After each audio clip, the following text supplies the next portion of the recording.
আল্লাহদ্রোহী, খোদাদ্রোহী, কোরআনের দ্রোহী, কোরআন বিরোধী, রাসূল বিরোধী। নাম রাখছে মুসলমান কিন্তু রসুলের বিরোধিতা করে। নাম রাখছে মুসলমানের, কোরআনের বিরোধিতা করে।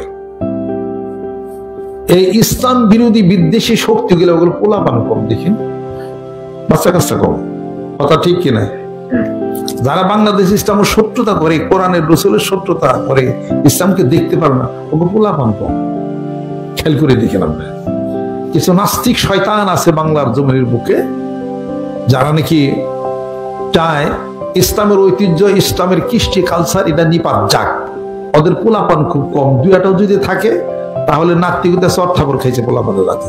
ওগো ভাগ্য খুব ভালো হয় না। কথা ঠিক কিনা?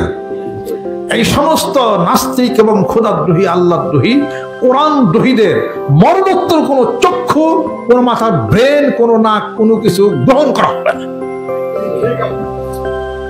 এবং এগুলোর বাচ্চা কাচ্চা কম। এগুলোর হলো সম্পত্তি, বক্তৃতার সম্পত্তি কয়েকটা জিনিস। তার মানে কি?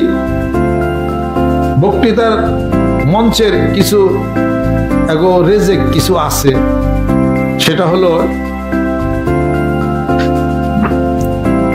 কোরআন নিয়ে, হাদিস শরীফ নিয়ে রাজনীতি করো না। এটা হলো বক্তব্যের হলো একটা জিনিস। কিছু নিয়ে তো বক্তৃতা দিতে হবে নাকি? কিছু বক্তৃতা দিতে হবে না।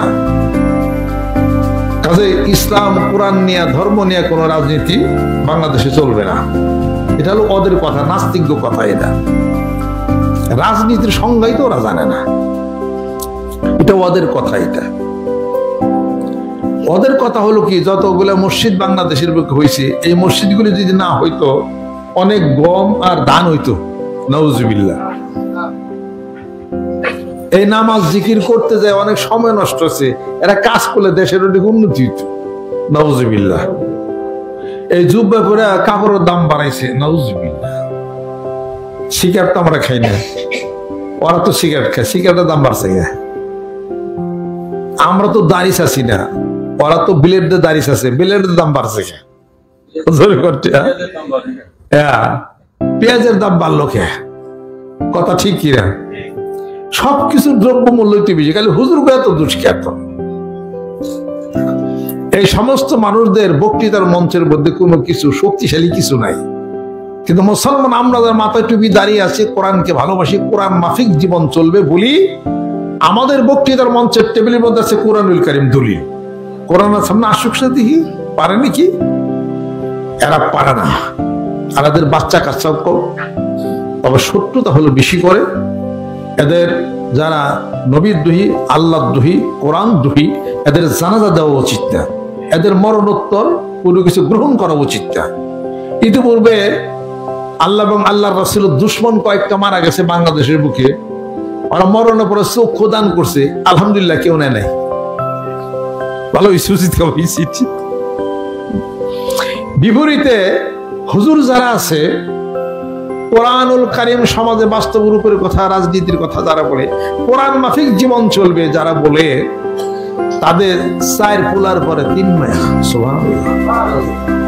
প্রার্থনী আমাকে লগে হুজুর জনসংখ্যা বেশি। কয়দিন পরে তো কি জানি যাইতে এক নাতি, আইতে আর এক নাতি। পারবি না ইনশাআল্লাহ তাআলা। টুপিওয়ালার সংখ্যা বেশি, হুজুরগো সংখ্যা বেশি, পোলাপান বেশি, হুজুরগো বউ বেশি।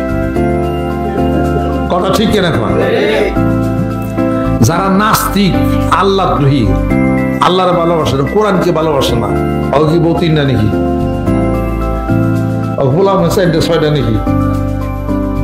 পোলাপান ছেলে হোক মেয়ে হোক 2টি সন্তানই যথেষ্ট। ছেলে হোক মেয়ে হোক 1টা সন্তানই যথেষ্ট।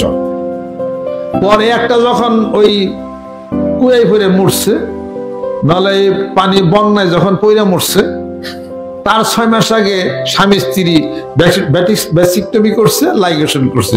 পোলাপান হওয়ার কোনো কায়দা নাই। একটাই আছে, যেহেতু সুখী সঙ্গে ওটা তো মরছে। এখন কান হারে এক গাদা, এখন ভাষা চোখের ফল, বাচ্চা কাচ্চাই নাই। আর আমাকে তো 5-6 জন করে পোলাপান, এটা বললে তার 8টা আছে। সুবহানাল্লাহ। আর দেখেন না, মরে যখন হনুমানের চেহারাও আসছে ভালো। দাড়ি নাই, মুছ নাই, চুল নাই, একটা ফেরাউনের মতো চেহারা হয়ে এটা করে মরে। মরণের চেহারা এইরকম কে? ইয়া তো সমাজপতি। আর একজন আলেম ব্যক্তি মৃত্যু হয় মনে যেন হাসতেছে। সুবহানাল্লাহ। আমি আপনাদের খেদমতে আরজ করতে চাই, আসেন আপনাদের ছেলেপেলেদেরকে আল্লাহ জিকির শিখান। ছোট বাচ্চা থাকতে আপনি দরবারে নিয়ে আসেন, বাচ্চা ছেলে দরবারে জুব্বা পরে নিয়ে আসবেন। টাকা পয়সা দিয়ে পোলাপান লালন পালন করতেছে, আর অন্য লাইনে পরে এসে অন্য পোশাক পরে এসে অন্যদিকে নিতেছেন। আপনারা ছেলেপেলেদেরকে নিয়ে এসে বায়াত মুরিদ করে শিখাইবেন, এই যে তোর পীর বায়াত মুরিদ জিকির কর। সবাই এভাবে করে নিয়ে আসবেন আস্তে আস্তে করে। হয়তো যাদের সময় নাই, বয়স হয়ে হয়তো বায়াত মুরিদ দিয়েছেন, আগে তো আর আসতে পারেন না।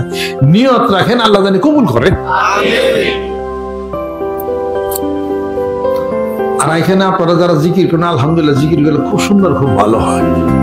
দূরের থেকে যারা আসেন তারা জিকির করেন, বোঝা যায় তারা। আলহামদুলিল্লাহ আপনাদের সবার জন্য আমি কাজ করে দোয়া করি, বাংলাদেশের জন্য দোয়া করি, আল্লাহ পাক যেন রহমত বরকত করেন। প্রতিবেশী রাষ্ট্রে একটু কইবার চাইতেছি, ভারত তো বিশাল, তাই না? 17 প্রভিন্স। ভারত দেখা মানে পৃথিবী দেখা। ভারত যেন একটু বুঝায় নাই কত ভাতে কত চাই। ভারত যেন বুঝায় নাই কত ভাতে কত চাই। খণ্ড যুদ্ধ পাকিস্তানের সাথেই হাইরে গেছেন।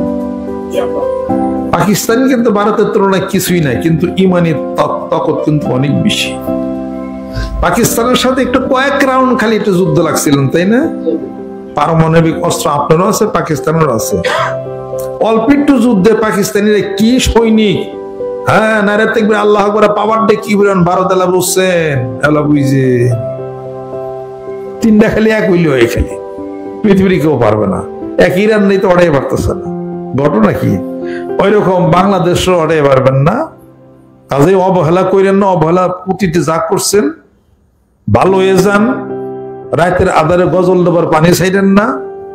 আর বর্ডারে বহু মানুষ মারছেন, আর মাইরেন না।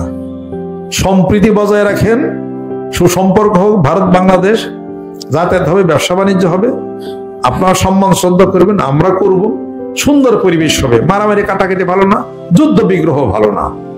তা বাংলাদেশকে তুচ্ছ তাচ্ছিল্য করেন না। পচা সামুতে পাও কাটে। আস্তাগফিরুল্লাহ, আস্তাগফিরুল্লাহ, আস্তাগফিরুল্লাহ, আস্তাগফিরুল্লাহ, আস্তাগফিরুল্লাহ। পশ্চাদে টানিছে যারে, সে তোমারে পশ্চাদেই টানিছে। পায়ের তলার ধুলি কেউ যদি কেউ পদাঘাত করে, নিমিষে প্রতিশোধ নেই তার উঠিসির উপরে। কে কইছে? রবি ঠাকুর। রবি ঠাকুর বলছে।